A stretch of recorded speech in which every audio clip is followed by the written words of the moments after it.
All right. What's going on, YouTube fam? Welcome back to another stream. Hope you guys are doing well. Let me just bring this over here. Let me make sure we are on. Cool. All right. Welcome back, guys. Welcome back. Today is Friday, 24th of November. Today, day after Thanksgiving yesterday. So no trading yesterday. It was good to still jump on and do that analysis with you guys, but no trades taken yesterday. We're back in business today. You got flash services PMI today for the US dollar as well. So this weekly on gold is going to be very, very interesting, which we'll break down as well. How are you? I'm good, thank you, man. I'm good. We're doing good. We're chilling, man. It's 10 to 2 in the afternoon here in Vietnam. So we're chilling. Topstep hasn't updated my account from trades taken yesterday. Do you think it's because of the holiday? Yes, it'll be because of the holiday. I don't even think Topstep was able to be traded yesterday. Let me see.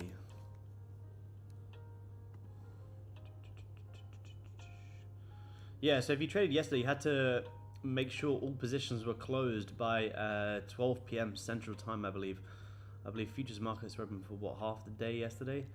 Where is it? So Thanksgiving, yeah. So as long as you had all positions closed by 12 p.m., then you should be fine. But if you traded outside of Thanksgiving hours, then you may run into some issues. I'm not too sure.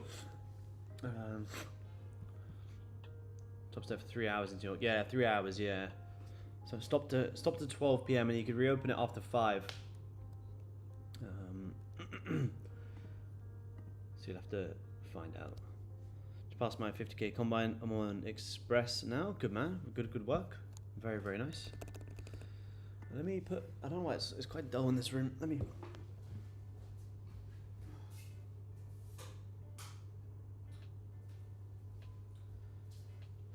That's a bit better. It's my last trading day here in Vietnam. I'm back to back home next week. Back to Australia yesterday. Back to Australia next week. So we'll see what we get for today. Took a trade yesterday morning, closed by 11:30. Good job. Yeah, good. But yeah, we got flash PMI today. We got some interesting, very, very interesting levels on gold as well. So we'll get started in a sec. What time is it? Let me just turn this music down here. Alright, cool. 36 people tuning in, guys. Drop a little like for the stream. As soon as we hit like 10 likes, we'll start breaking it all down. I'm going to let the Zoom guys in a second as well. And then we'll start breaking down some levels for the day. See what we got coming on gold. See what we got for the day. We've got some very, very interesting levels on gold today. Some very, very interesting levels. Let me let the Zoom guys in. Let me share my screen. Cool. Alright. Let me move this. What's going on, Zoom guys? Welcome back. What up, Aaron? Hey, how's it going, man?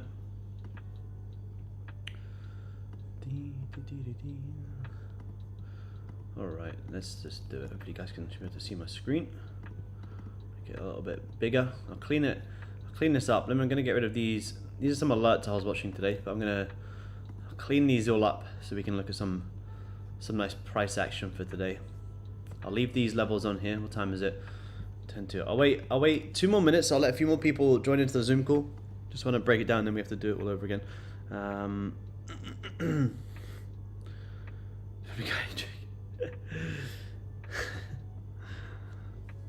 If trading doesn't work for you, you can do the voice of Stewie from Family Guy.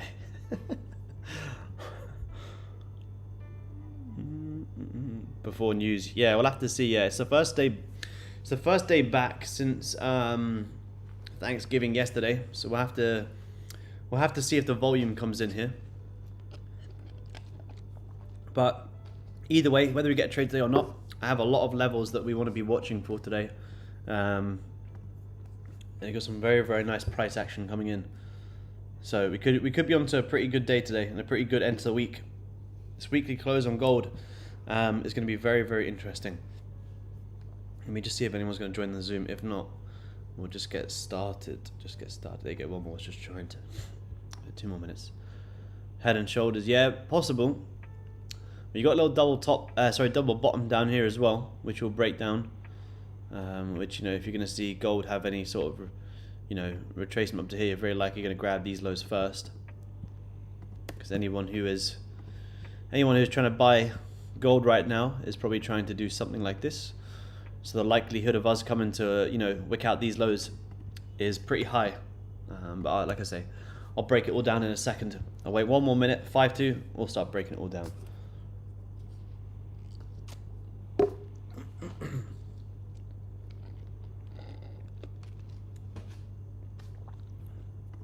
Personally didn't take any trades yesterday. I didn't even really look at the charts yesterday. It was nice to have a nice little break.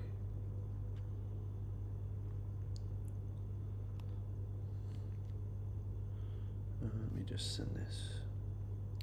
All right, 5-2. Let's do it. Let's start breaking it out. Breaking it down. Talking house. What's going on, man? Good to see you still cracking here, brother. Absolute man. Always, always, always. All right, let's do it. Let's start breaking down gold for the day. We'll do a bit of top down here. Even though we did it yesterday, we'll do it again today.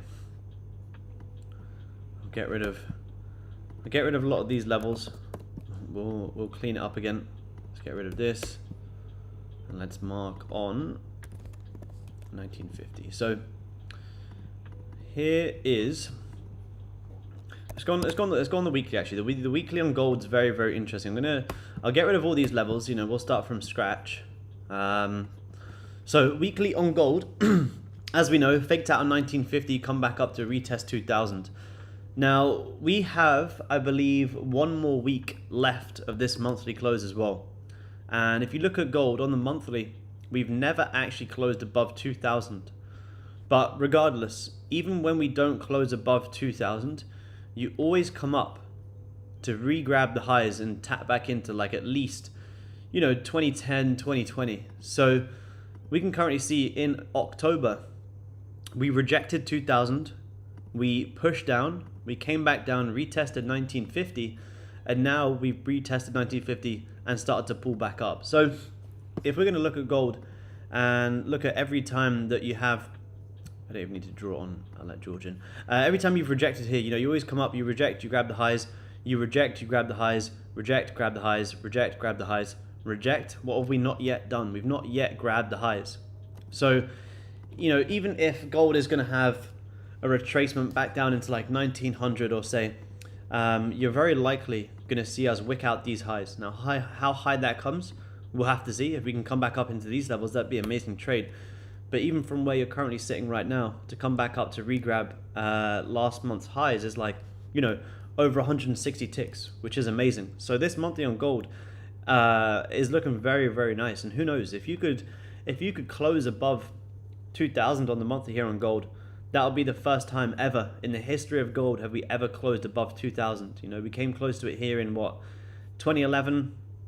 We peaked it in mid-COVID times. Always closed back below 2000, tried to break above 2000, closed back below, tried to break above again, closed back below, and now we're again trying to close above with only 1 week left for the month. You know, the weekly's closed above many times, but never sustains it for more than like 2 weeks. Close above, fake retest, break below, break above, fake retest, break below, break above, straight back below. So, you know, even if this weekly was to close above, doesn't necessarily mean you're just going to drive. Because statistically, looking left, the amount of times that we have closed above, 2000 on the weekly, you never sustain it for more than 2 weeks, which is very, very interesting. Hey, Mucky, what's going on? So yeah, so for me on gold, longs up into these previous monthly highs, which is basically a double top now. Looks like a pretty easy trade. You can imagine any retail trader who is trying to short gold right now is probably trying to do something like this. Looking for this big play down to like, you know, 1900 would be the next level. And then if you break above 2000, our next key level, which is quite far away, but let's just mark it on, it's going to be 2050. So anyone who is trying to short gold right now, say if you're shorting from 2000, seeing this rejection, where's your stop loss going to be? Your stop loss is going to be just above this previous monthly high. So the likelihood of us being drawn to that becomes very probable. Now, I believe we could come to some more downside first. And ideally, what I would like to see today is I'd like to see the European session come down, grab some of these previous daily lows, and then with that news today, see if we can spike up and wick out a lot of these highs. So that's the plan on the daily. And also, if you look at gold for the past, if we look at it here, for the past 1, 2, 3 days on gold, you know, you haven't liquidated any highs. If ever gold is going to have, you know, the next big move up or down, you're always going to come down, grab some previous highs or lows before having that real move. So the likelihood of us being drawn to these previous daily highs, again, becomes even more probable. But you can also say the exact same to the downside. You haven't grabbed any daily lows as well, so you're currently trapped in a pretty tight range in between yesterday's high and low. And you can see yesterday also closed with no bottom wick. So for me today, I'll be open to shorts into these lows before then, like I say, seeing how that news goes open. So if we now start dropping down to the 4 hourly, now that we have our levels marked on here, I'll get rid of this. We'll go. So you got right there. You got double bottom right there, which is very nice. You have the previous daily lows down here, which I'm going to get rid of just to clean it up a bit. I'm going to get rid of this level. Some of the guys took buys up into that double top yesterday, which we spoke about on stream, which actually got grabbed beautifully. So you have a double top here, people short here, stops above there. What does price do? Price wicks out the highs and has the nice move. And that's, you know, basically the exact same thing that we're talking about on the monthly right now. People will try and jump in shorts of this resistance. Stop loss goes above this high. So what does price do? Price grabs the high and then flips down very, very well. So this setup here is pretty much what we're trying to see on the weekly and on the monthly. But that high's already been grabbed now on gold, so you don't really need to be watching that high. You want to be watching, I'll get rid of this one, because you're very likely, if you're going to come and grab this high, you're also just going to tap into this high here. So in terms of keeping it clean, we're going to mark on that as well. And if I just go, let me go back to the hourly here on gold. Actually, let me do it on the 30. You can see here on gold as well, you know, before this big drop down on Wednesday, what did we not do? We didn't grab any highs before this big pushback down. So what does that tell you? It tells you there's a lot of people who are shorting from here, you know, are going to have some orders sitting above this high here looking for this big play down. So for me, again, the likelihood of us drawing up into these highs at some point, whether it comes in today, we'll have to see, up into these becomes very, very likely. So now you're kind of painting a pretty decent picture, and you're painting some pretty nice liquidity levels of where we could be looking to buy gold in. Now, we're not just going to be glued to longs. We also want to be open to the fact that the market can retrace first as well. So let's also draw some downside level, because even if gold is going to have a big move up on news, you're very likely going to come down and grab some lows, and news comes out and pushes it higher. So you got flash PMI today at let me just see what time it is, New York time. So it's a flash PMI is at 9:45 my time, which if I just go to New York time, it's New York. Let me do London. I'll be able to work it out. So yeah, 2:45 London time. You're gonna have flash services PMI, which is gonna be very, very big for the US dollar, and it's probably gonna bring in a lot of volume in the markets. In terms of downside regions where you'd want to be watching gold, you kind of have a little trend line coming up like this. So exactly the same thing here. People try buy here and try put their stop loss down here, and you know, look for this big play up. So from an intraday perspective, I believe we could see gold come down and grab some of these lows. So I'll grab this trend line and I'll mark on these lows, which you can also see if we just zoom. It's very, very choppy, so you got to zoom in quite a lot here. But you can now see we've got a nice little double bottom down here as well. So like I say, anyone who's buying here, probably stop loss go here, looking for this big play up. Do we have any double tops we could grab? Is that a double top, or did you actually grab it? Yeah, you actually grabbed them high. So you had a double top, and look at that. You just wick out the highs and then have that push back down. So on an intraday perspective today, well, 30-minute on an intraday perspective is looking to me like gold's going to push down. You know, you've got that resistance here. You got that kind of overall support down here.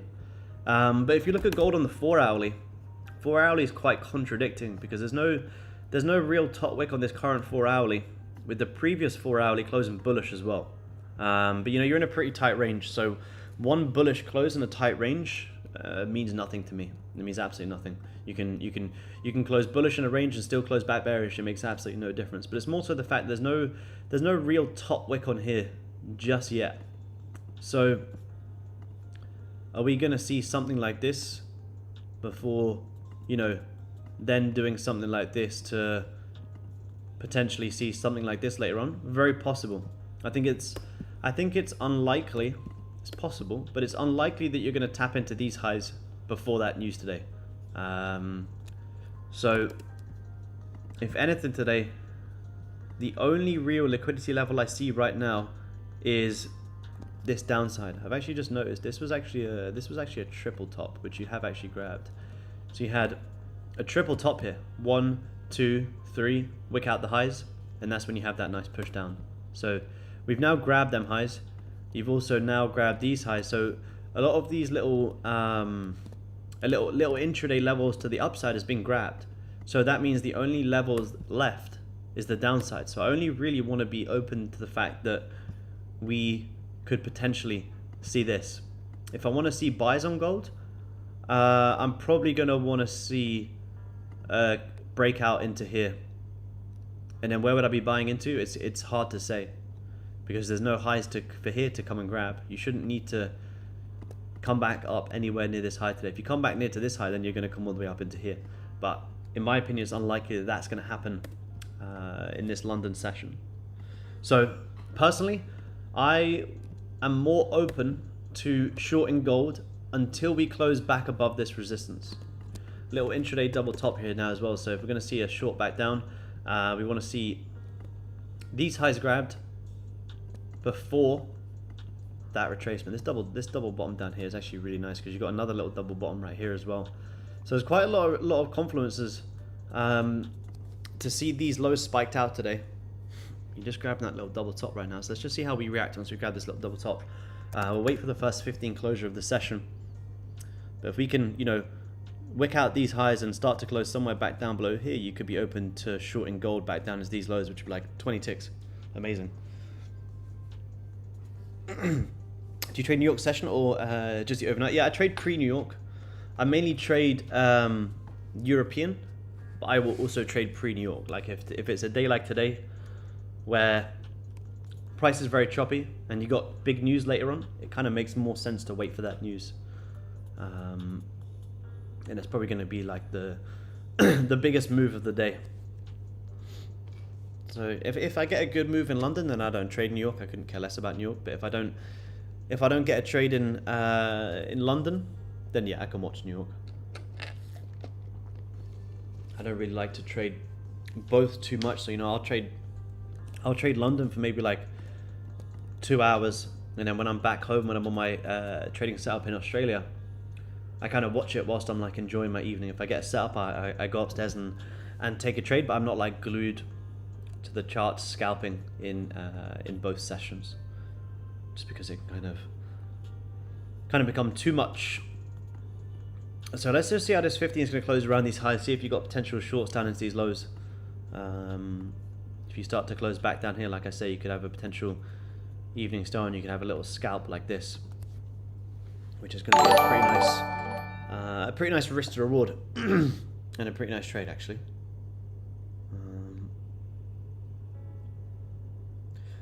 But we got some new faces in the YouTube chat. So you guys on YouTube, post where you're from. I'm interested to see where everyone's from, where everyone's tuning in from around the world. I know a lot of you guys are tuning in from Australia, but there's some European guys tuning in today as well. And, you know, we're on the YouTube. We're like 14 subscribers away from hitting 10,000, which is pretty cool. Australia, Sydney, Barbados, very nice. From Yorkshire, nice.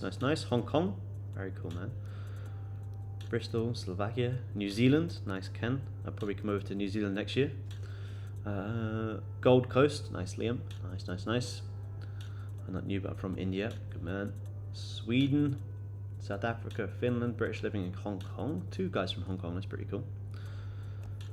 What time is it on this Goldie? Yeah, we got time here, got 5 minutes. Jamaica, very nice. Slovenia, got quite a wide range of people tuning in, which is cool. People from all over. Play the break of the first 5 minute New York opening range. Also breaks the candle range and golfing to show the trend. Yeah, very nice. I like that. I like that. How do I turn this down? There, I think that works. Yeah, very cool. Very cool. Auckland, nice, nice, nice. Sydney. British in Sydney, 13 years. Very nice, man. I think that's like 4 people in Sydney, which is cool. Good to see.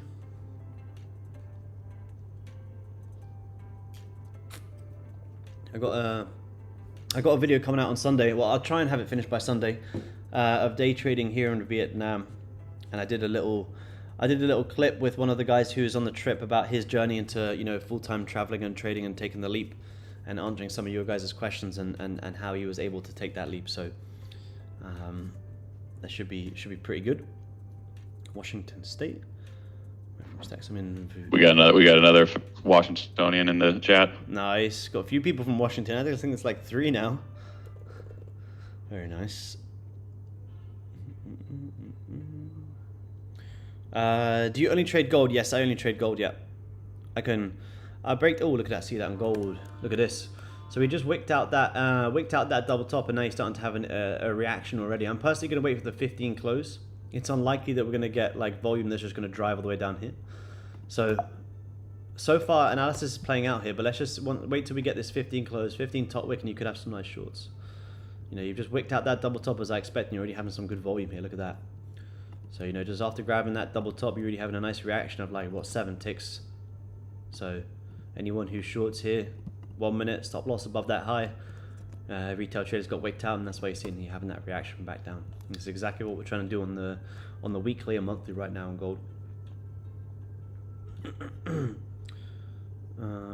Yeah, I only trade gold, but I analyze other things as well. We spoke about this Euro futures move yesterday on stream, where you're going to wick out the lows and then rip the highs, and that's exactly what we did, which is cool. As soon as we get this 15 close on gold, it's going to have a potential nice trade. You're also going to have a trend line coming up like this. So if you start bouncing from this region, you start bouncing from here, you can expect most retail traders are going to be trying to do something like this. Whereas for us, now that we've grabbed these highs, we want to see a top wick on this 15 to short into where most people are trying to buy.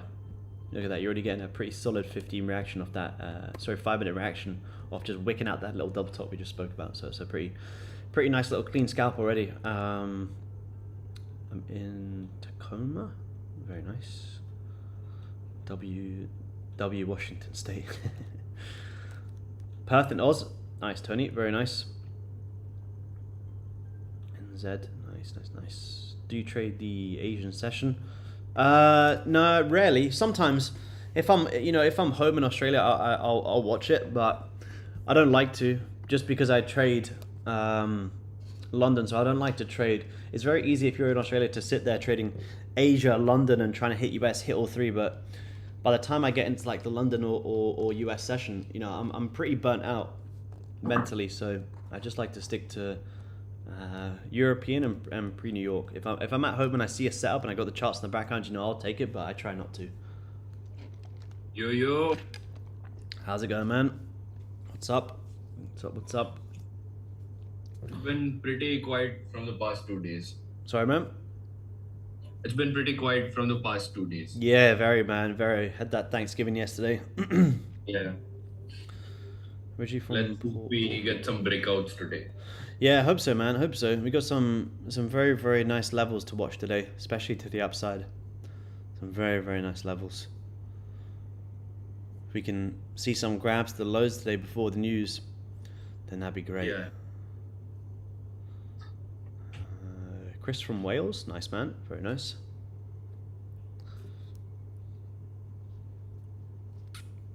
Look at that, was nice on gold. You just wicked out that little, too quick of a scalp for me in a tight little range. But look at that, we just spoke about that little double top. You wick out the double top and then you got an instant push back down, which in this 5 minute you're already running like 8 ticks. It's in a very small range, but 8 ticks is 8 ticks. $800 on like 10 contracts depending on fills. But short, yeah, shorts into this double bottom to me look like the nicest bet here. So if we get a nice instant top wick on this 15, you know, we could be looking for this short down as these lows. The 30s also just come up, regrab previous 30 highs, and now starting to re-break the lows. The only difficult thing on here on gold is, you know, all of this here is a lot of noise. So as soon as you tap into here, you got to manage your risk, because who knows, could you come all the way back down there? It's possible. About to crack 10k. I know, Mark, we're getting there, man. We're getting there. What we on? We're on 9990. 10 more. About to hit 10k. Maybe we'll hit it on stream. If everyone subs, maybe we'll hit it on stream, which would be pretty cool. Everybody like, comment, and subscribe right now. Yes, you heard it. You heard it here. All right, 15 just closed nice there on Goldie. Give us a little bit more of a top wick, and I will look for some sells. Let me just go down to the 5. Yeah, 5 minutes closed nice and bearish there. Nicest 5-minute reaction. So you get short from somewhere around here. Stop's going to be above this high, because if you break that, you're going to push higher. And you're going to be looking to target somewhere down here, and potentially even lower. So give me more. I want more of a top wick on this 15 to make it worthwhile, because if I short now, my stop's going to be up here. The risk reward is not going to be worth it. But if we can pull up a little bit more, you know, I will look to sell it. Selling it here, the risk to reward becomes too poor. So unless we get that top wick, we'll see. 10k in a 10k giveaway, Aaron, right? Yeah, that's what we said. I think that's what we said. 10k giveaway for 10k subscribers. I don't know about that. Who are the people I can hear in the background? Is that Discord? Yeah, we got Discord running. We got the Zoom chat running as well. Subbed, thank you, man. Oh, look at that. If anyone got sells off that. You didn't even get top wick on that 5, so I don't think you would have got it. But look at that. You wick out that double bottom, and you're instantly reacting. What a push. Wasn't quick enough to execute that, but it's playing out pretty nice. Hope you reach 1 mil soon, then, bro.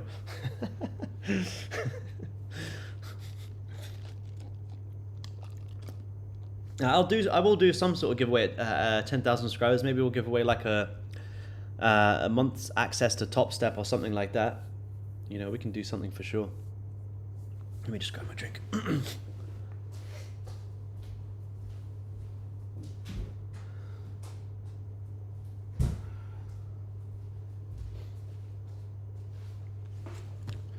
Oh, look at that push on gold. Damn, I was too slow to get that one. I don't think anyone was quick to catch that, but look at that. In that very small little range. Bookmap. Sorry, man? Oh, sorry to interrupt. Yeah, a lot of orders coming in on Bookmap right now. Nice. Very nice. Yeah, you just, technical wise, you literally just wicked out that little double top and instantly reacted. If you had a top wick on this 5, you could have looked to have caught it, but that 5-minute opened, unless you were fucking right on the ball. It was too quick. 4x prop farm giveaway be better. No monthly D.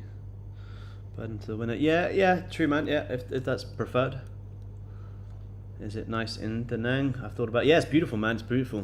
The weather's actually pretty nice here today. It's been pretty hit and miss since we've been here, but today it's actually, yeah, it's really nice. We were up on the rooftop pool before. Had some breakfast coffee with the boys, and yeah, it was nice, man. It was very nice.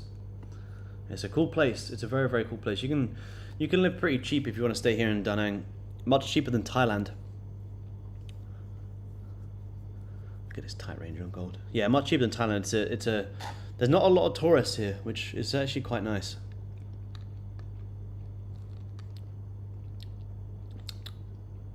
Oh, that's not fucking good. Where's the chat?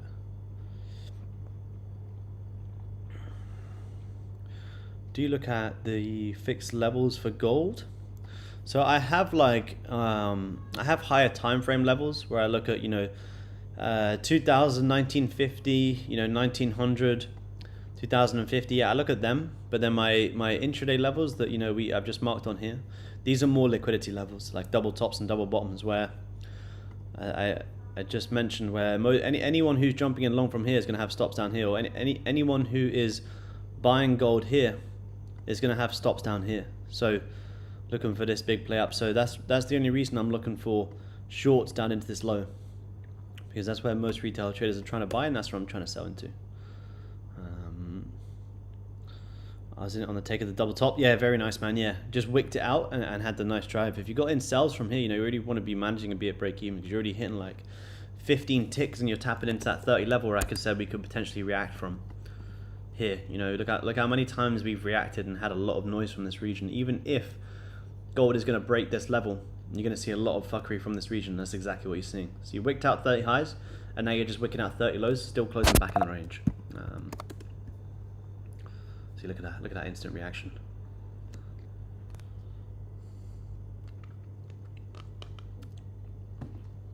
The clock here right now, it is 20 past 2 in the afternoon. So London's at a pretty nice time, you know.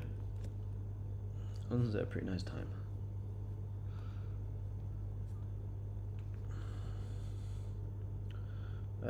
Do you have a Discord server? Yes, I do, Matt. I do. It'll post the link automatically. Crude oil. Yeah, we'll have a look at oil whilst gold's in this range. Why not? We'll do it on this chart. This is the levels we spoke about yesterday. We'll run over this. Any Black Friday giveaway on the discount on your online course? No, there's no Black Friday discounts on the community. You know, it's only $100 a month, and that includes the course. I don't upsell the course at all. If I did, I would do a Black Friday sale, but everything's included in the community. There's no upselling of any, you know, courses, one-to-one calls, anything like that. Everything is in the community. Hey, from India, what's up, man? A lot of value in that course, guys. I'll throw the shameless plug out there. Thank you, man. Take advantage of it. There's not many people that do what Aaron does and give you as much information. Appreciate it, man. Appreciate it. Yeah, we're a very small-ish community, but we're a very, very tight community as well. We no egotistical BS in our group. Yes, guys. Perfect place for the demo trading. Aaron's the bomb. Thank you, Moki. Unless you want with your team, I believe that would complete my understanding. Yeah, possibly. You get a lot of value from these streams as well. Got in at 93. Yeah, have a look at oil. So I broke this down yesterday. So I already have marked on these levels here. Because if you look at oil on the weekly, you know, you want to be marking on all these weekly highs, because if you see this whole move down on oil, you haven't really grabbed any highs, but you've now grabbed some lows, and you're kind of starting to create this little morning star formation here. You know, even when you have this nice run up on oil, you still retrace and come and grab some weekly lows. Here, on this pull down, you grabbed two weekly lows. So the likelihood of us seeing oil come up to retest like $80 and at least grab these highs, even if you're going to push down, is very, very likely. But once you get into these regions, who knows where it will go? You could keep pushing up. But if you look for long opportunities from around this region, once you get up into these highs, you're already covered. So you don't have to worry about trying to predict price when it gets into $80. If you buy price up into there, then you know you're already covered and you're already exposed. So that's why I marked on this high, this double top here on oil. And they're kind of the levels that you'd want to be watching. Now, it's very choppy for now, but you kind of see you're almost creating like this little like left shoulder here, right shoulder, left shoulder, head, right shoulder here as well. So potential to see oil come down and I would say retrace a little bit more. Don't stop, carry on. That's what I'd say, man. So you could see where's my tool? You could see oil, you know, come back down. If you get any bounces from here, you know, it's a nice place to look for some longs. You know, you could risk off this head down here. You know, you had this little double bottom, wicked out the lows, lovely push up. So for me, oil longs from around 76 up into like 78, eventually up into $80. To me, looks like a pretty nice trade. I don't actively trade oil, but if this was gold and it moves very similar, yeah, I'd be looking for something like this. You got a nice trend line coming on down here as well. So if you start bouncing around this trend line, you know, you want to be buying up into that, because that's where most people are going to be trying to sell. So you want to be buying up into all these highs. So it's quite a lot of confluences to look for some oil longs. to be honest, if you guys trade it, if anyone else trades it on Zoom.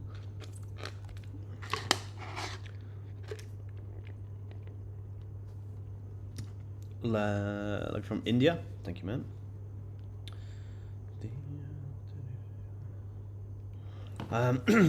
Let's have a look what gold's up to.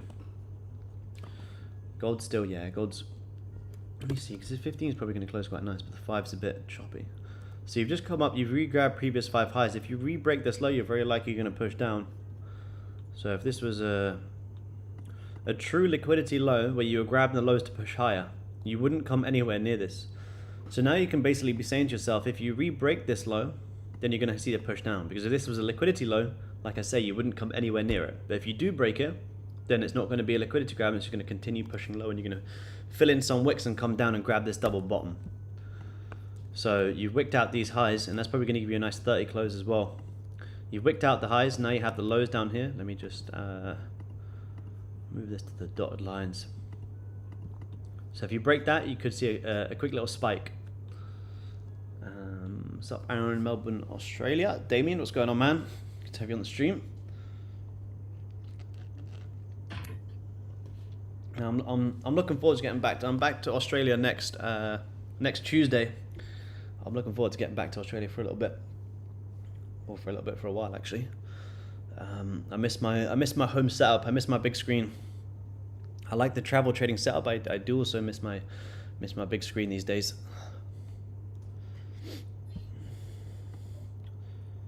And it's still hot back home.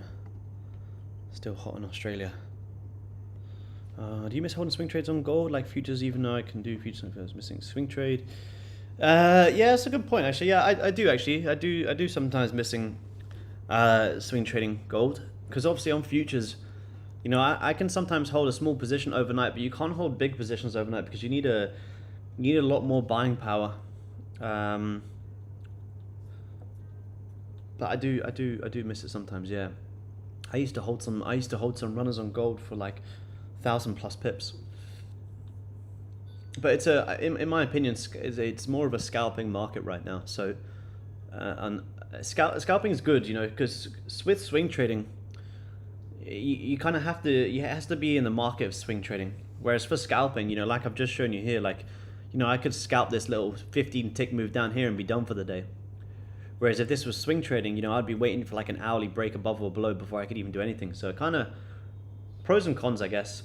At some point in my life, like if I in like, I don't know, 5-10 years have like a family, etc., and I can't be on the charts to scalp every single day, and I want to take some more swing positions, then yeah, I'll probably adjust to it a little bit. But for now, day trading and scalping, just, yeah, it's a good market for it, and it suits me well.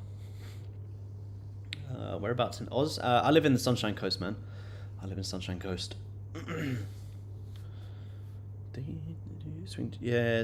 Yeah, you can swing on futures as well. If you have a personal futures account, you can still swing on futures. Hey, Aaron, I threw something in the Discord chat, but nice. Just wanted to get your thoughts on it. Yeah, you have a second, look, man. Of course. So, I mean, it's the blue lines are like, I guess, a range I drew, but there's nice. A potential downtrend that could be hit, and you've got those that like double top that you drew on the 5 and the 15. Yeah, that's nice, man. So you got like that. We're stuck in this range, so it just feels like we're going to be stuck there until the news.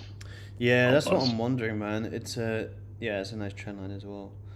That double bottom you have, this one down here, to me looks like a lovely level to get grabbed. It's like, yeah, you're gonna grab the highs and then do this. It's when it's stuck in this, like how many ticks is this? This is like it's like an 18 tick range, so it's a very, very difficult range. If anyone does get any trades in this, you know, you want to be in and out as quick as possible. Yeah. But yeah, I like the levels, man. I like it. I was originally looking at the very top of the range as a target, but I'm almost thinking that swing high that you were looking at, where it broke that double top, might work better. That's like 24 ticks versus going all the way to the top, which is like 30. Yeah, because I was looking at where was it? I was looking at this, but now that you've grabbed that and had that push down, but because you came so close to it here again, you know, you came very close to it here again, and this is kind of the highs and lows of the range.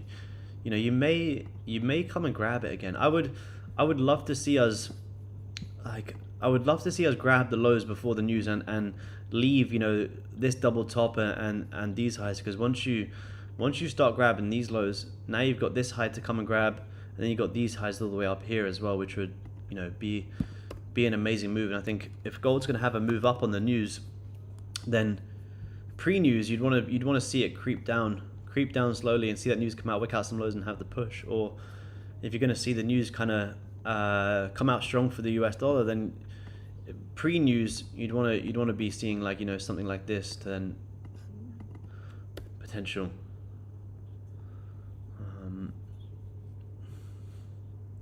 yeah, it wouldn't surprise me if it takes until US session to see some true volume come in gold. Doesn't mean you can't get little scalps. You definitely can still get little scalps, but a true breakout, yeah, I would be surprised if it comes in the London session, but we'll see.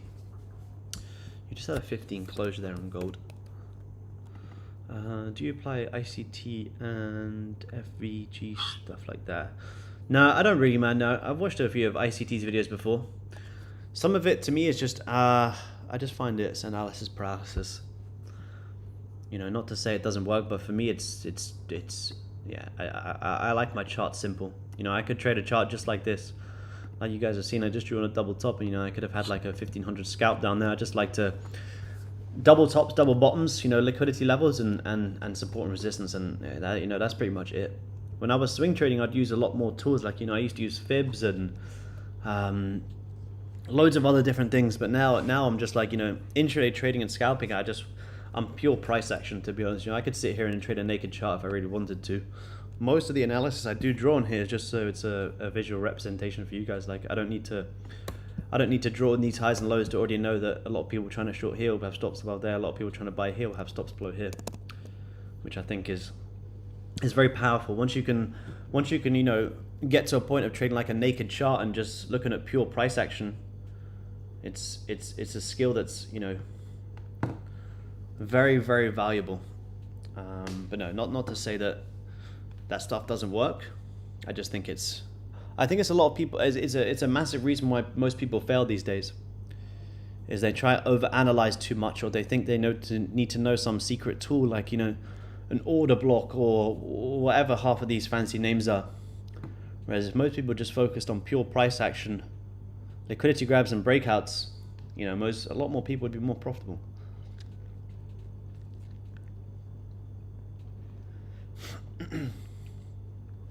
This is a nice top wick on this 15. If you can re-break these 5-minute lows, you could have a sell here soon. Oh, it's also a 30 top wick as well. Oh yeah, this is actually looking quite nice. So you got how's the hourly looking? Fucking shocking. But if it doesn't flip bearish, it doesn't matter. So 30's closed bearish. You know, wick the highs, closed below the lows. 15 has also somewhat closed bearish, found some support, but not enough support to have a push up. So if you could see a break of these 5-minute lows here, I could argue a potential sell soon. So as long as you don't break that high, you could be looking for a nice 20-tick wick out these lows. I won't put in any sell orders until we actually start to throw some rejections. What influence change from fibs and indicators? Well, like, fibs is like, well, I mean, fibs are good. Like, you still use fibs. I just don't think it's necessary on like a intraday perspective. But you have to use fibs in like a different way. Like when I first started using Fibonacci, I would try and do it as one of the first things that I would draw on, and be like, cool, we have to come down to like this 71 and 78%. Whereas using fibs is like the final confluence you want to do. You want to do all your technicals and then put fibs on last to see what lines up with what levels to stack up like that extra confluence. But I just don't need it anymore. It doesn't give me anything that I can't already see on the charts. For swing trading, it's good though, because, you know, I like to see what kind of like overall trend we're in. Like if I was to draw like, you know, like a big fib from like this to here, I can already see we've retraced like 50% of this big move up, which, you know, could be enough to sustain a push higher. But when I'm trading like the 5-minute and 15, it just kind of gets too noisy. Same as indicators. You know, I could use like a high time frame moving average, to see like an overall trend. You can see how nice it bounces off these levels. But again, on like the 5 minute, all I want to see is just pure price action. I don't want to see any more noise than that. So you got this. Look at this hourly on Goldie. Haven't really grabbed any hourly highs here. It's gonna be a difficult range today on Goldie, I think.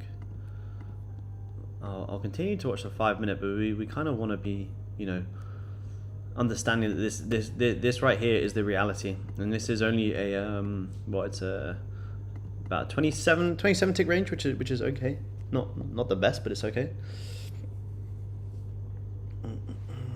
Oh, look at that, 7 subs away. Oh, 6 subs away from hitting 10,000. Look at that. Very nice. It'd be good if we can get a trade here once we hit 10,000 as well. I would love to take a trade on stream, but we need to see this break out.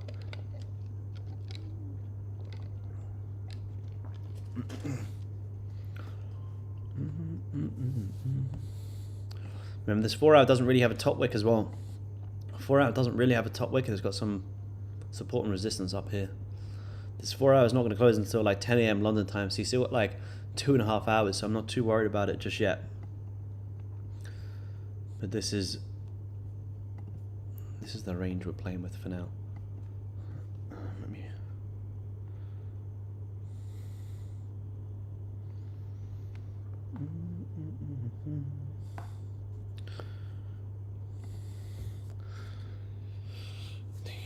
Trading Nut has given you the boost. That's why I'm here. Very nice, man. Well, good to have you on.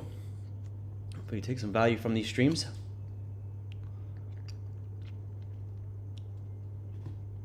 It was a good podcast, actually. It's good to jump on.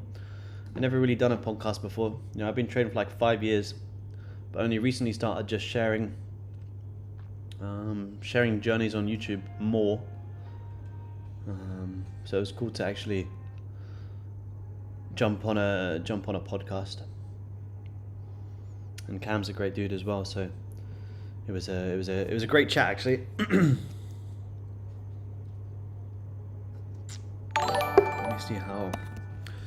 See how oils are gonna. Yeah, I feel like most markets are gonna be fairly quiet today. First day back. Oh, you got. I mentioned this yesterday. Pound futures to come up and grab these highs, which is pretty nice. Ended up doing that. Get a nice little spike up there. And do you normally execute the breakout candles on the 5 minute? Yeah, so like when I'm home, it's hard because I'm on a smaller screen here. But when I'm home, I have the 30, 15, and 5 minute all up here at once, so I can see multi-time frame analysis. And my execution on the 5 minute here, the 5 minute for me is purely for execution, not direction. My analysis comes from down here on the 30 and 15. So if I'm trading like a 30 breakout, you know, I'll wait for the 30 closure or 15 closure, and then I'll start looking at the 5 minute. So although I'm watching the 5 minute here, you know, I'm only using the 5 minute to go off whatever the 30 and 15 are doing. And if you look at these charts down here, right now, that's what we're currently trying to work with. 5 minutes is a great time frame to trade, but it's a terrible time frame to confluence off and execute off in terms of like trying to trade like 5 minute bullish or bearish candles, because as you can see in a range, bullish, bearish, you'll get chopped up all day. So if the 30 and 15 is in a range, you want to be very, very careful trading the 5. So although I'm watching the 5 minute here, I'm actually trading off what's going on down here on the 30. 30's closed bearish, instant top wick, and I'm trying to see if we can sell into that. But yeah, when I went from, swing trading to scalping, I just went straight down to the 5 minute and got chopped up in ranges like this too many times that when I see something like this now, I'm just like, no, I'll just wait for, you know, some clear double bottom, some double tops to be grabbed, nice volume, and then try be getting in from here and catching this move down here. But because you rejected so much here, I didn't look for this push. But if we didn't have that push, you know, I could scalp the 5 minute. But when you get close to this 15 closure, I'm very likely just going to wait for that. Is F2OJ really capped at 100 people? If yes, I might join. Yeah, it absolutely is, yeah. I say that because I like to keep it small. I don't like it to be a group full of numbers and where it's just noise. We're a very close group, and I wouldn't ever want it to be a place of just a numbers game. I follow from a trading nut. Appreciate your directness. Thank you, man. You need a no bullshit approach in this day and age of trading gurus. Everyone there is going to fluff you and fill you with absolute bullshit. I've been through many of trading scams and all that shit when I first started, so I try and bring as much rawness and reality as possible. I think I shared this with Cam as well. It's like, you know, I never made any money in trading for my first 2 years because I spent so long just going round and round in circles, following the wrong people, doing the wrong shit. And it takes you a long time to detach yourself from all that crap. So I don't fluff or sugarcoat anything in this game. Trading is one of the hardest things you could possibly ever do. But as long as you're persistent and you work hard at it, you know, anyone can make it happen.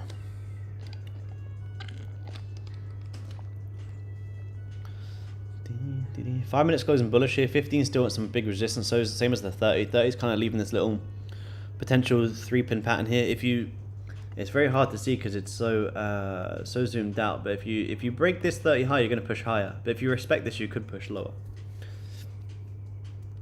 Any courses / books you'd recommend? I've never really read any books in terms of technical analysis. But in terms of trading psychology, yeah, Trading in the Zone's good. Tom Hogarth's Best Losers Wins is also one that I'm halfway through. So far is great. I don't read any technical analysis books though. If you want to Disciplined Trader, yeah, Disciplined Trader is also on my list as well. I haven't read Disciplined Trader. I would like to read that though.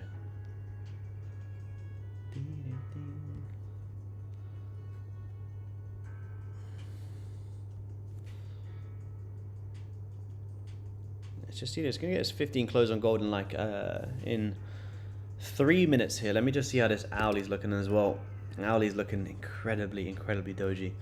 But also haven't grabbed any Owlie highs for a while, which is slightly skeptical because now you've wicked out a lot of lows, but you haven't grabbed any highs with no real top wick on this 4 Owlie. So some pretty interesting levels. What's the best way to find edge? How do I start? Just practice a basic strategy and just see repeatable patterns and see how you can capitalize on them. Like I say, my strategy is very simple, but it's also, I guess you could say, advanced at the same time, where I'm doing the opposite of what most retail traders are trying to do. If ever I see like a level where I think most people are trying to short or buy into, so for instance, you know, if I see, we spoke about this yesterday, if I see most retail traders are trying to do something like this, they could try short off this resistance, this rejection with their stop above here. I'm trying to buy up into that, and that's my trade. Exactly the same on the weekly right now on gold. If you look at that, if you look at this setup here, if you look at this right here, this rejection, pullback, this big rejection here, most people jump in shorts here, put their stop above that high. You reflect that onto the weekly, and it's almost the exact same thing. Anyone who's short in gold right now is going to be doing something like this. So the way we trade is we want to be buying up into that, and that's our trade. I read Market Wizards a long time ago. Probably like 3 years ago or so. I used to have that on my Kindle. I used to always read some of the interviews. Market Wizards is a good one as well.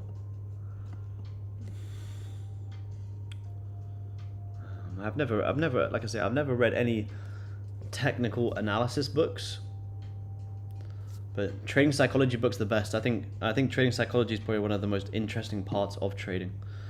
Technical analysis, in my opinion, can be very simple, but the hardest part in this game is mastering your emotions and mastering your mind.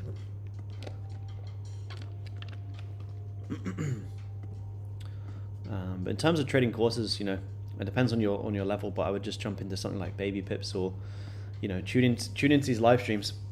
You probably get just as much value from these live streams as you will in any course.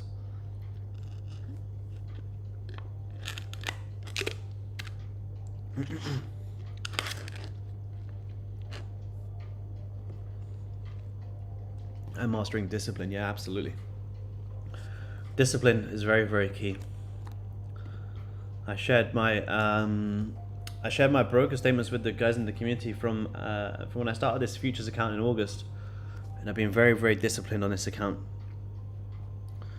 Very, very disciplined. Discipline is very, very key. I know when to trade and when not to trade, and that's probably one of the one of the biggest parts. Knowing when to trade and when not to trade.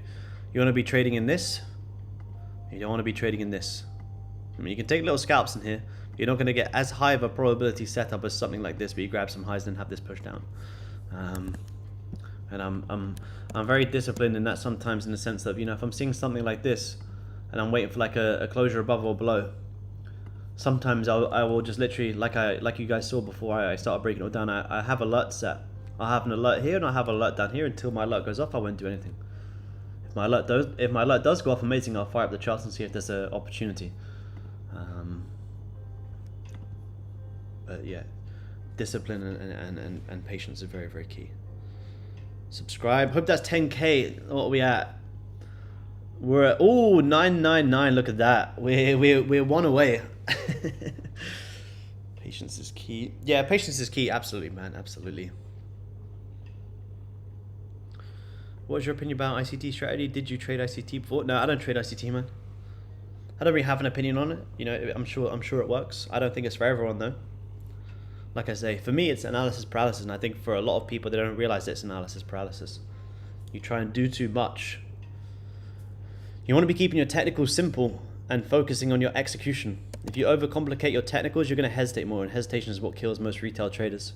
So the more you overanalyze, the more you overcomplicate things, the more likely you are to hesitate. So if you have a million different confluences drawn on your charts and a million different reasons why you shouldn't take a trade, you're never going to do anything. So, oh, look at that, 10k. YouTube fam, 10k. I appreciate you guys subbing. Did it on stream as well. Look at that, 10,000 subscribers. Good shit. I've been posting on YouTube for like 3 years now, so smashing 10k is quite the achievement. Congratulations. Thank you, sir. 10k subscribers. I was actually trying to do it by the end of the year, but we already got there, so good shit. You earned it, man. Earned it. Yeah, we're on the road to 100. On the road to 100. Now we all unsubscribe. Yeah, if I see that go down, we're ending the stream. Congratulations, boom. Congratulations, thank you guys. Appreciate it, appreciate it. Congratulations, innit? Thank you, man, innit? Going live? Going hard? 10k. We're on the road to 100. On the road to 100. Now we need a winning trade here as well, just to top it off. Okay. Bottom service on you tonight. 10k giveaway coming soon, guys. 10k giveaway, yeah. Don't go that far. My video's uploading now, Aaron. Nice. Yes. Good I'm man. in it. Good man. We need a YouTube plug for Mark. No, not yet. Yeah, you got to pay for that. I'm a big deal now, you know. Congrats, thank you, man. Congrats, Chief. Thank you, bro. Thank you. 3 months with maybe your team. Yeah, probably, man. I'll very likely do that. Yeah, I'll probably do that. Actually, yeah, maybe we'll do that today. Yeah, I'll do for hitting 10k. I'll do a 1 month giveaway to someone in the YouTube chat who wants to join the community for a 1 month, absolutely free, for hitting 10,000 subscribers. We'll do that. We'll do that today. Well, someone just unsubscribed, so whoever that was, you're automatically out of it. Yeah, we'll do that by the end of the stream. We'll do that. Sorry, man. So then he ends the stream.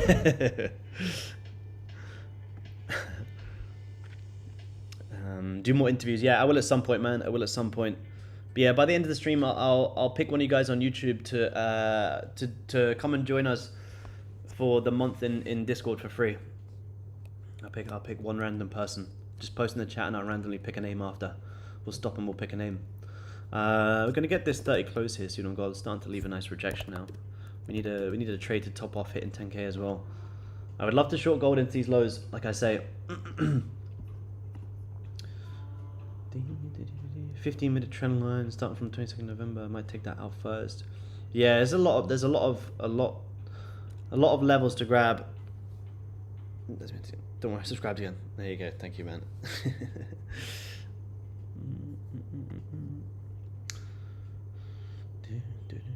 Well, I was number 19k, 10k, yeah. 10k, yep. What's your opinion about SMC? Not a lot, to be honest, man. Like I say, I just think it's analysis paralysis. I think there's a lot of fancy words for support and resistance. Not to say it doesn't work, I just don't think it's for most beginner traders who think that that's what they need to jump into. I think it's what holds most people back, to be honest. You spend more time analyzing a chart than you do actually trading. The more confluences, like I say, the more confluences you have, the more likely you are to hesitate. If you have a million things on your charts, you're just going to hesitate. And like I say, hesitation is what kills most traders.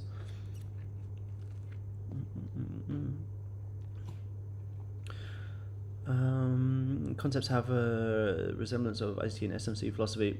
Yeah, I've heard that before.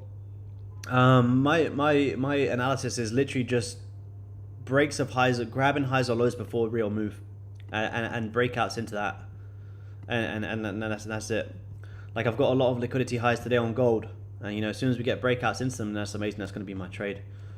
You know, one of my best trades from last week was these buys from down here, which I still have a very, very small position, because you had so much liquidity to come and grab. Exactly the same as here. Spoke about all of these big juicy levels to come and grab. As soon as gold grabs these lows, amazing, I'm buying up into these highs. As soon as you grab these lows, amazing, I'm buying up into the highs. And it's as simple as that. But once you understand the liquidity levels and you can identify them, then entering is the hard part, and that's where most people go wrong. So yeah, nothing wrong with trading SMC, ICT, anything like that. I don't know if I assume ICT and SMC is the same thing, but I just think for most beginner traders, it's not the way you should go. I see so many people on Instagram drawing up all this crazy technical analysis. It's like, it's no wonder most people fail these days. Some of the best traders I know trade in the most simplest way. But it's down to your personality, you know, as well. For me, I just like to keep it clean. I just like to look at pure price action. I just like to study pure price action. If you remember, Ethereum to 2,100 soon. When soon? It was not financial advice.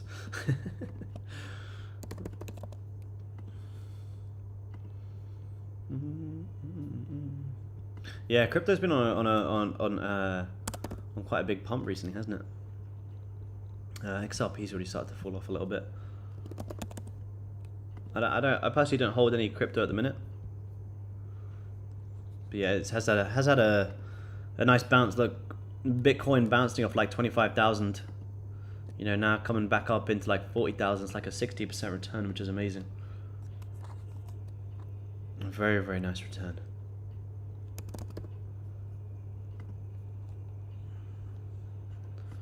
Cardano having a little pump as well. Very nice. Look at this 30 on Goldie. We're gonna get 7 minutes till this close on gold. So do you use the 30 support chart, establish your support resistance level? Yeah. My main analysis, like I say, is done off these two charts down here.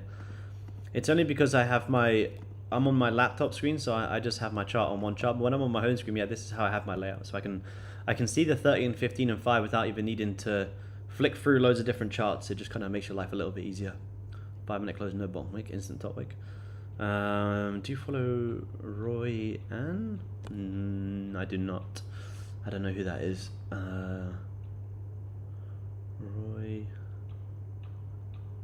Roy Ann? No. On Instagram? I don't know who that is.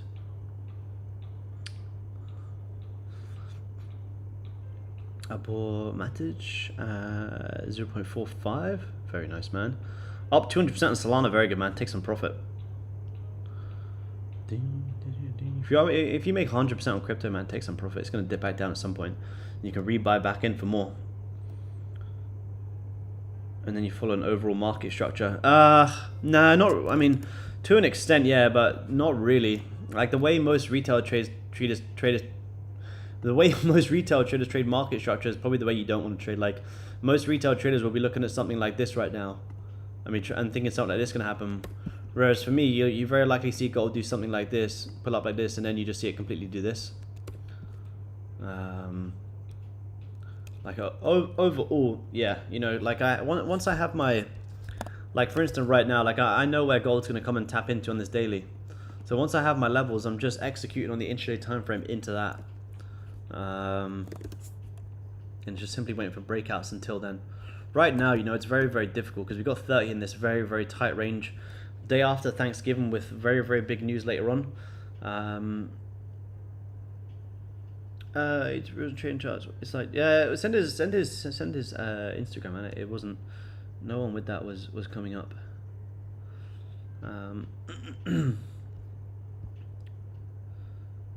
Annihilate me, made more trading. Yeah, I had some money in crypto a while back. As soon as Bitcoin started tapping into 60,000, whenever it was now, like a year or 2 years ago, I was already like getting out of most. You know, when you hear the average Joe talking about Bitcoin and crypto, you know, you already know it's time to get. And I was telling a lot of my friends and people in Discord, you know, as soon as you see Bitcoin around 60,000, you know, close a lot of your position and, you know, be open to sells. You know, even if, you know, you're never going to anticipate it's going to be this much of a drop.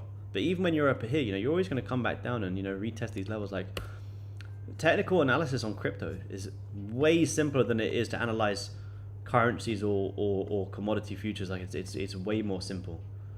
Like, if you look at Bitcoin, you know, like these levels, you know, you just bounce off these psychological levels, 15,000, 20,000, 25,000, you know, it's just very, very nice moves. But for some reason, when it comes to crypto, people throw all technical analysis out the window for some reason. Because they're very emotional and they think it's going to be their escape. Hello. Yeah, cool. Alright, man, I got it. I'll have a look. Have a look after.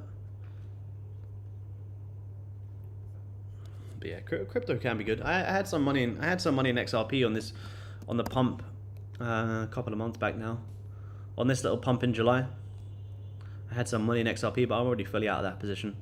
I think I got fully out somewhere around like 85.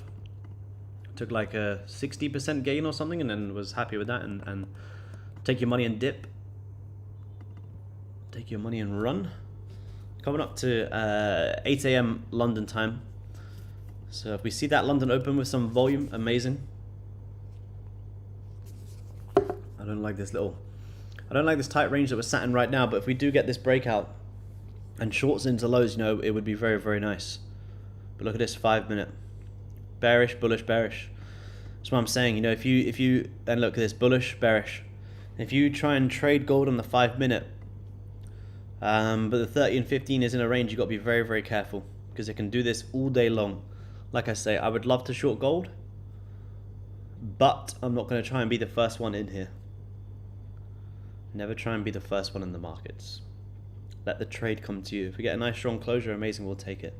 But when it's in this very, very choppy range, you know, it's kind of any man's game. If we come back down here though and start bouncing, you know, you're very likely going to see something like this, which would be, I would personally love to short into it.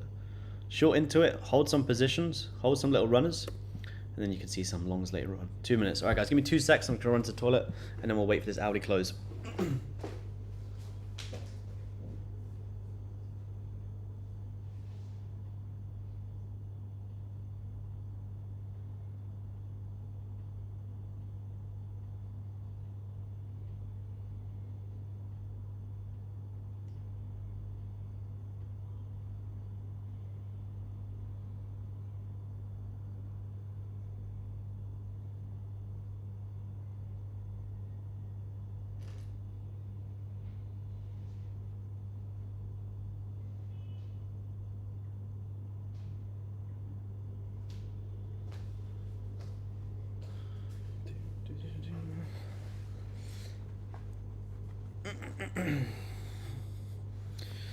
Let me see here. Where we got one more minute.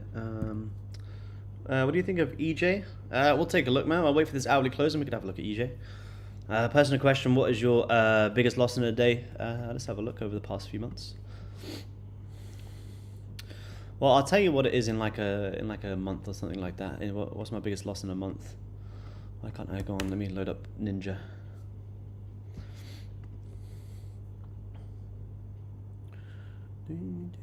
Biggest loss in a day, I'd say like probably like around like 5,000 to 7,000 or something. I'd say it's probably the biggest. I've never lost more than like 10,000 in a day. If we let's look at this month. So my like current losing trades this month is like 3,400. The largest losing trade this month was 2,000, with the average losing trade being like 1,100. But we're still up very, very nice on this month. But yeah, largest losing month here was 2,000. Let me have a look at let's have a look at October. Custom range. We'll go October. Let's have a look at October. Largest losing trade in October was 3,500. Total loss in October was 17,000. We still ended the month up 55. Let's have a look at September. I wish I could share my screen, but you guys are kind of on this setup. Largest losing trade in September was only 1,000. Ended up the month up 27. So my average loss at the minute, I would say, is like average losing trade. So average losing trade in September was $200. What was the average losing trade in October? Average losing trade in October. Average losing trade was $700 in October. And then if we go to November so far, average losing trade this month so far is 1,100.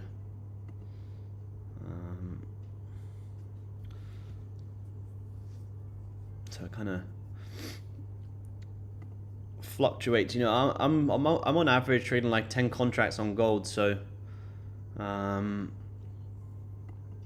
if I lose more than like 10 ticks or like 20 ticks, that's like $2,000. So I try and keep my risk within that like max for an intraday on futures, like 15 to 20 ticks. And I spoke about this on the Trading Nut podcast as well, how I haven't taken a full loss in like over 4 or 5 months. And that's not because I'm a genius trader. It's because my trade management is very, very key, and it's very, very important. Most people don't have a trade management plan. Most people will, short gold right now, have a stop loss here and be looking for this, but if it goes against them, clearly goes against them and starts closing bullish, they'll just let it hit stop loss. Whereas for me, my trade management is very, very important. It took me a long time to kind of put together a good trade management plan and to know when to manage, when to let it breathe. But yeah, managing your losses is the most important part. You got to keep your losses small and let your winners run. If your losses are always 1 or 2% every single time, then how are you ever going to keep your losses small if they're the exact same every single time? Trade management goes a lot deeper than that. Hey, man. Hey, so would you say that based on your experience, a lot of your winning trades work out and move in your favor pretty quickly versus sitting in drawdown before they reverse? Yeah, for a scalp, 100%, man. Like if I was in a trade like now, say for whatever reason I was in shorts, once it kind of starts messing around like this on the 5 minute, like I'm closing it, man, because I already know, like most of my trades when I go in, if it's a scalp and it kind of breaks like a high or low but doesn't drive and just kind of stalls, I know it's very likely just going to mess around and just go from profit, break even, loss, and just, if I can see that it's not driving and there's no volume, and the volume is the most important part for us when scalping, yeah, man, I'm cutting it as quick as possible.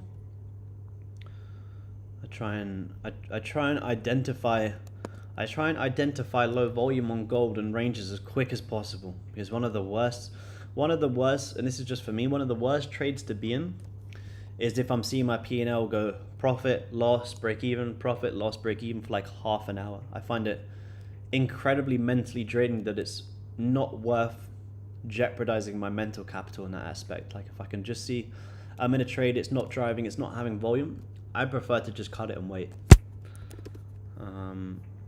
So yeah, if it just kind of stalls and starts messing around and, you know, doesn't have volume, I'll just wait. You know, even if the technicals are still in play, I'll just wait for another breakout, and, you know, you can always just re-enter. But seeing your trade go from profit, drawdown, break even, profit, drawdown, break even, in my opinion, is more draining than just taking an actual loss.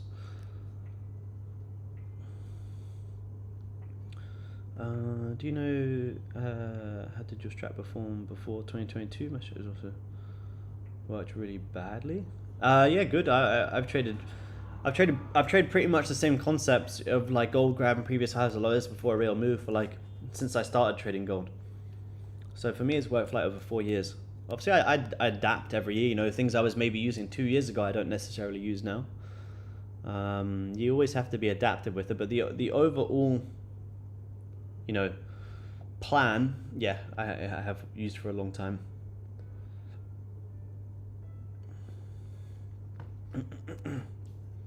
Yeah, there's times when you have to adapt. You know, we had times in this year from like, you guys can go back and watch the streams from like April until maybe like July, where we were trading breaks of highs and lows, and it was working like almost every single session we would jump on multiple times a week. But now it's like it kind of takes a little bit more time, and that's always, you know, markets go from having amazing volume in London Open to sometimes maybe it coming into mid-London.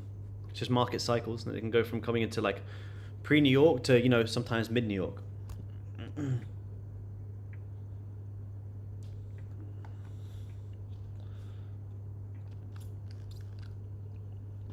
But yeah, my plan has definitely adapted throughout the years.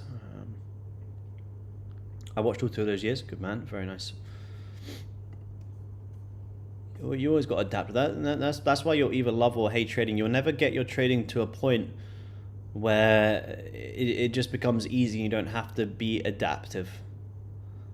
But like I said, it's the reason I love trading, because you'll never just be comfortable with it. Once you get comfortable with the markets and you just think you know everything, you'll get humbled very, very quick. Very, very quick. So you always have to be adaptive and be open to new things happening, and that's why I love being able to read pure price action, because that never really changes.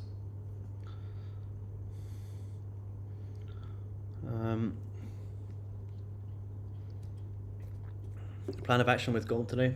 I've already run over it. I'll run over it again briefly, but I'm basically looking for gold on the weekly to come up and regrab previous weekly highs and monthly highs and tap back into 2,000 and potentially even higher. Whether that comes in today, we'll have to see. But, you know, you have a lot of levels where a lot of retail traders will probably be trying to short here, stops above here, short here, stops above here. So I'm basically just kind of trying to see if we can, you know, do something like this today, pretty much. But you're very. I'm watching the 5 minute here, but I'm trying not to get too chopped up in this 30 range. Like I say, it's you got flash PMI later on, and it's the day after Thanksgiving. So you're probably not going to see any real volume come in on gold until that news, because you can see we've been trapped in this range since midnight. So for like 8 hours, you've been trapped in this range on gold. I personally would love to see us rip the lows, and then look for some buys. Look for some buys into these monthly highs. You know, at some point, whether like I say, whether it happens this week or next week, you're very likely going to see this double top get grabbed. Anytime gold is going to reject this level, never just taps it once and dips. Taps it once, wicks the highs, and then has the move. Taps it once, wicks the highs, then has the move. Taps the highs, wicks it, then has the move. See? Exactly the same thing to the lows. So I'm pretty much looking for overall buys on gold back up into like 2010. 2010 and higher. Because you know, you had that fake out of 1950. You got 2000 sitting just above here. 2000 becomes that psychological level where most people try and short. Well, the short's already happened here. If you missed this short from 2000, you try to take it now, it's unlikely going to work. By the time most people identify that 2000 is a nice resistance level, it's realistically too late. So I like to buy up into where most people are trying to short. But ideally, what I want to see is I want to see European markets come down and grab previous daily lows before potentially then doing that. Because if we leave these open, then it kind of makes me skeptical that we could wick out a lot of daily lows. So I'm pretty much trying to see if we can do something like this. So that's why I'm open to shorts early on today to kind of anchor myself for potential longs later on. Because if I can make some money on the way down today, then if I want to take some buys later on, if I get the confirmation, you know, it's going to be pretty risk-free, and that's going to be my main move for the day. So if you can get shorts from here down into these lows, hold some partials, then once you get down into here, then you know you're already covered. And that's the way you want to be trading. Trade without an ego and without a bias, and the way you do that is by exposing yourself to the fact that anything can happen. So if you think gold's going to do this before doing this today, well, take the sells as well. Take the sells and then take the buys. Don't be afraid to take both sides when it gives you the opportunity.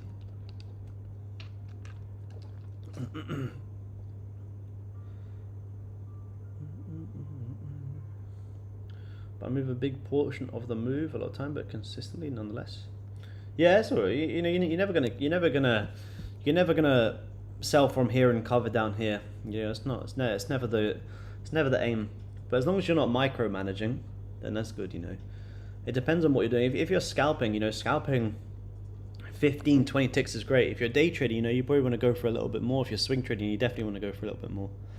So just have it planned out of what you're actually trying to achieve when you get into the trade. Like if you get sells from here, you know, you cover down here as a scalp and you get 30 ticks and you close the trade, but it ends up ripping like 100. Well, it doesn't matter. It was a scalp trade. You didn't plan for it to be a day trade. So you have to manage it with the same way that you are when you executed the trade, regardless of, you know, what's going to happen. But when you hold partials and you have runners all over the markets, then you don't really care.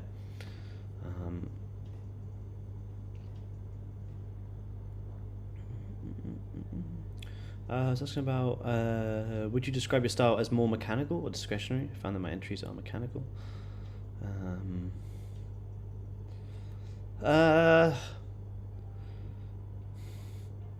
I'd say it's like entries are probably mechanical, but sometimes it can be discretionary. Like not every trade is going to require the exact same entry sometimes, and not every trade is going to require the exact same management. You just wicked out some more highs there on gold. Like I say, I'd love to short it down to these lows, but with this current price action, it's just not really worth the risk just yet. Like I say, although I'm pretty confident gold's going to grab these lows, I don't really want to get, because it's only like, if you look at it now from where you're currently sitting right now, it's 13 ticks into these lows. Do I want to wait almost 2 hours for us just to move 20 ticks? Not really. I want to see it happen in like 5-10 minutes. Why trades from FT mode to Top Step? I switched to futures, man. I left FX a while ago. I think Top Step offer way better funding opportunities than Top Step offer way more than FTMO in my opinion. But I just prefer to trade futures now. Futures gives me way better execution for scalping than FX does. If I'm scalping 10, 15, 20 ticks, I can't be affording to give away 4 of them each side on an FX broker that can manipulate your spreads. And we already saw what happened with my Forex funds. Something like that will never happen in the futures world. Futures is too regulated. With futures prop firms, you choose your own broker and platform. With 90% of these FX firms, they dictate what broker you trade on. And you have to ask yourself why they do that.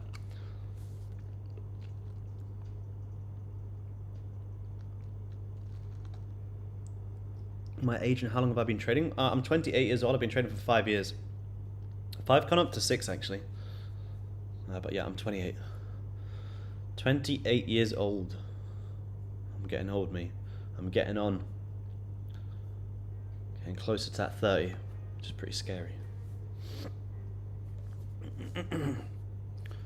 Leave a runner or resolve my issue? Yeah, always leave runners. I never close full. I haven't closed a trade full in a very long time. I never close trades full. It doesn't make any sense. It's what most retail traders do. Load shedding is a bit late. All good, man. Have a good look on EU. Yeah, we'll have a look. But the trading drawdown, yeah, it's not much. Well, it doesn't have trailing drawdown like something like Apex. Like on 150, or take 100k for example. Your max loss a day is like 2,000, which if you're trading like on 100k 5 contracts, that's more than enough. You just have to be managing your risk. Like if I trade 10 contracts on 150, my average loss is less than 20, so I don't come anywhere near hitting my daily loss limit. But the trading drawdown, there's no real like bad trading drawdown. Once you start getting over, you know, then it creeps up to break even because you don't want to lose any more than that. So you just have to be consistent with it and trade. Do it more gradually, you know. It's something that I would like them to change at some point, and you can run into issues when you first do it, but it's not too bad. As long as you're managing your risk and not overexposing yourself. Making me feel so old. I'm old, I'm 30. I'm almost 30. I've got 2 more years to go, then I'll be 30. Well, I'll be 29 in March, which is scary. I'm 33. Yeah, 33 is young, man. 33 is still young. 30 is young as well. Your 30s are fun, bro. Trust me. Yeah.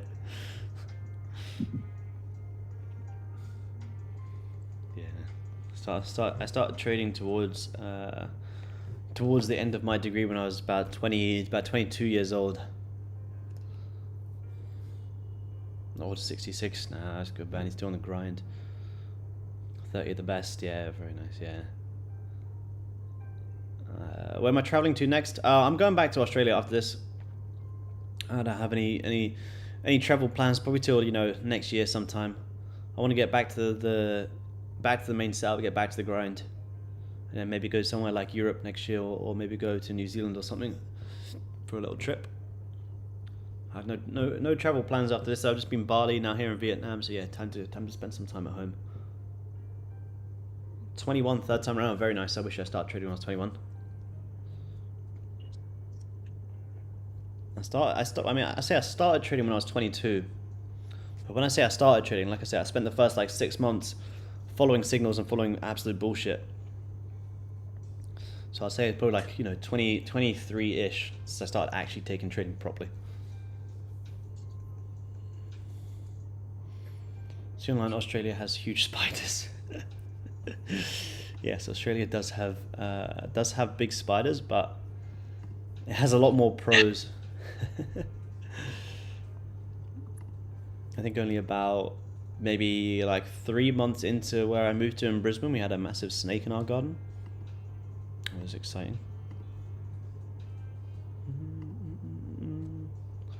Turning 40 next month. Good man, on the grind. 30s, I was in my prime. You'll love them. Yeah, nice. Yeah, people say that. Yeah, people say you spend like, you know, your 20s kind of fucking around, and your 30s like taking shit more seriously. I feel like I'm kind of already at that point though.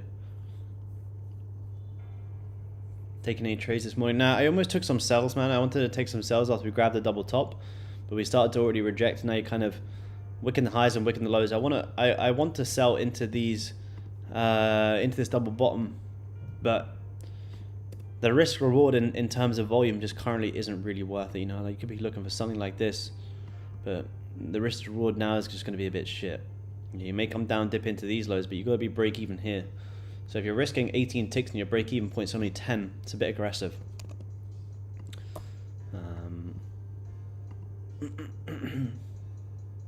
So by the least of your worries, yeah, it's true. Could subscribe to your Bali resort next year. Unfortunately, the Bali trip is already all sold out. But I will try and do another one next year at some point. You know, maybe towards the end of the year. We'll try and do one. But the Bali trading retreat in May is unfortunately all sold out. You're still more than welcome to join. You know, I'll still be trading live on Zoom whilst we're still there as well.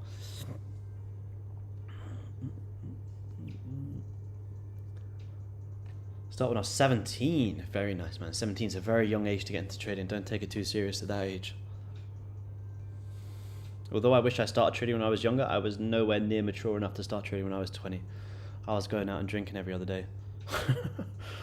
So I'm kind of glad I didn't, because it would have made me very, very stressed.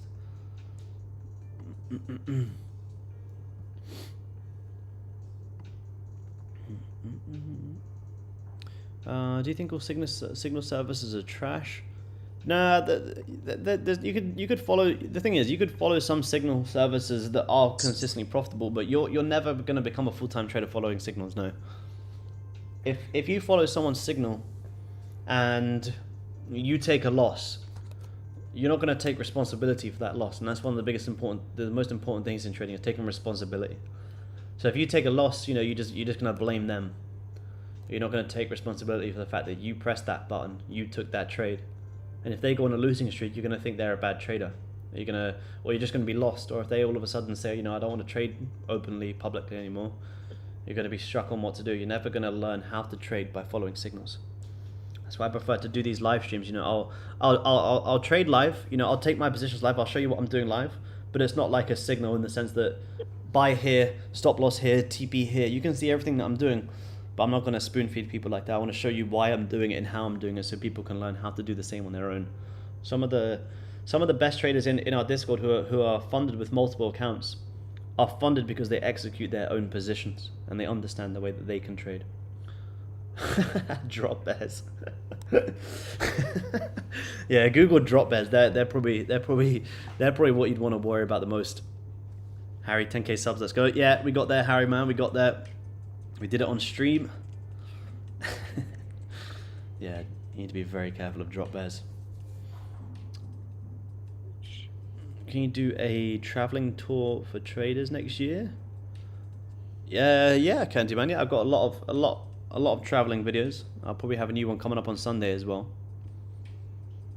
I can't never go to Oz. I have arachnophobia. Yeah, I have it as well.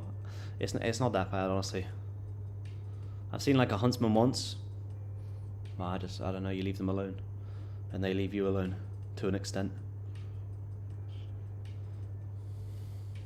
Never seen a spider here bigger than my palm. Yeah, I don't know if I can find... I was showing someone the other day of the picture of the one that was in my house. I live in Sunshine Coast. I live right on the beach, so I don't know if they're as common as there is other places. But I don't really see them too much. But we did have one recently. Where is it? I can't find it. Where is it? I don't know where it is. Yeah, we did have quite a big one recently. But like I say, I like to leave them alone. I don't like to fuck around with them. Oh, here it is. Wait, let me show you. I don't. Maybe you guys don't even want to see it. I can't show you guys on Zoom because my camera won't show them both. But you can see that big fucker was on our wall. There you go, Goldie pushing higher. Yeah, Goldie's going to be in a tough range today. We'll wait for this 30 close and we'll see how we go. But if we continue to mess around, I'm probably just going to wait for a breakout today, or possibly just wait for that news. And we'll do the 1 month giveaway soon. For someone to come and join us for hitting 10,000 subscribers, come and join us in Discord for 1 month for free. You'll have full access to the trading course, the strategy, trade breakdowns, psychology audios. You'll be able to join the market chat, join the Zooms for the whole month. So you guys just drop a comment and I'll just randomly pick a name. And then you guys can come and join us for the month. You'll have up until December time. In the Discord as well. In the Discord in Christmas time, I'll be giving away a 1 year subscription in 2024 as well. Let's go back to talking trading. Huntsmen, they're harmless. Yeah, they're harmless. Yeah, they're just fucking horrible. And they're quick fuckers as well.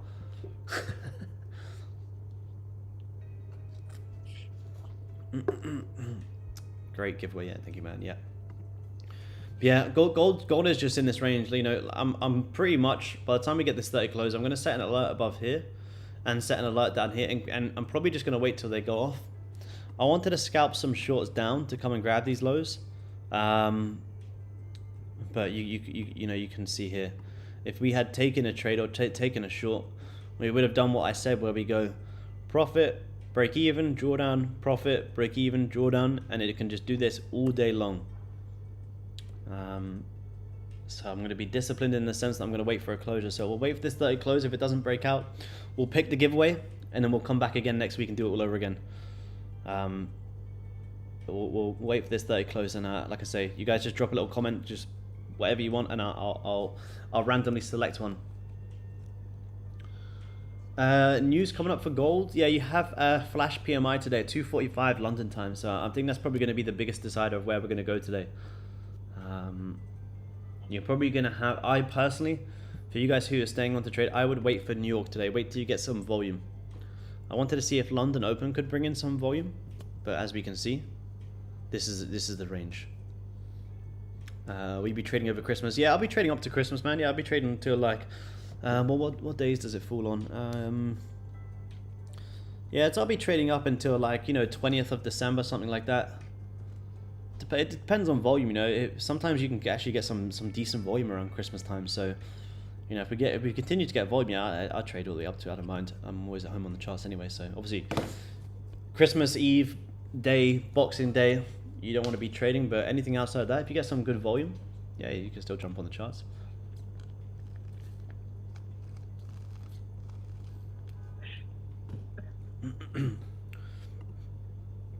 Real boring range at the moment. Yeah, very, very tough range. That's why it's best just to wait for a breakout and a closure here, I think.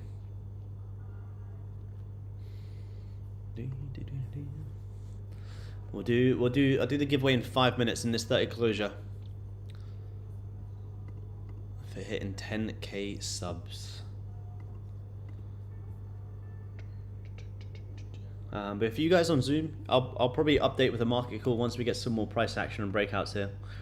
But these are the main levels we want to be watching for today. Here, here, here, and also down here. You probably want to be watching this low as well, actually. If you're going to wick out these lows, you're going to come close to that, so you're very likely going to spike out that.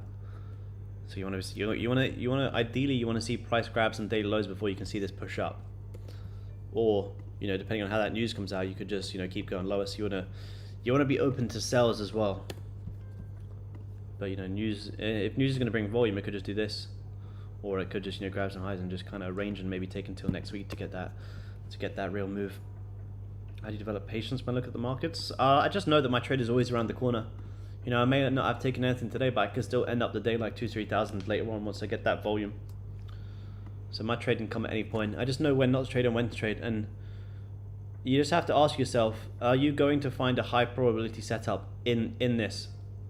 It's unlikely. You could probably scalp a little bit, but are you going to get a consistent trade entry that's going to come in here as opposed to getting something like this? Probably not. But once we grab the low, it's amazing. You know, I'll be ready to execute, and I'll be flat on the day, so I won't be chasing any shit trades that most people try and take in this. When my trade comes, you know, I'll be flat and I'll make money. I'm not trying to chase trades where most people give back all their profits in here. Do you stay up for New York session when you're back in Oz? Yeah, I trade pre-New York. I don't trade like anything past the open because it gets to like 12 p.m. But I'll trade up until like 11:45 p.m. sometimes. I prefer pre-New York to pre-New York open. Sorry, New York open.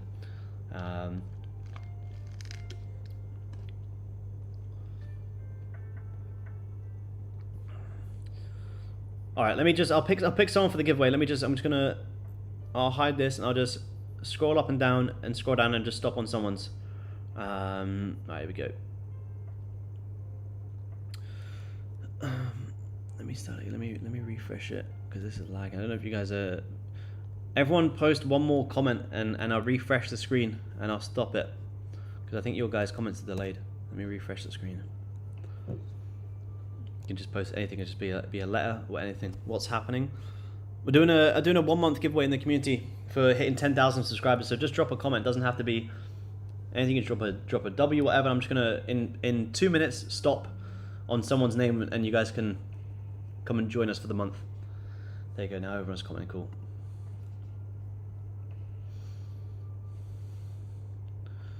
All right. I'll scroll up in a second and I'll stop it.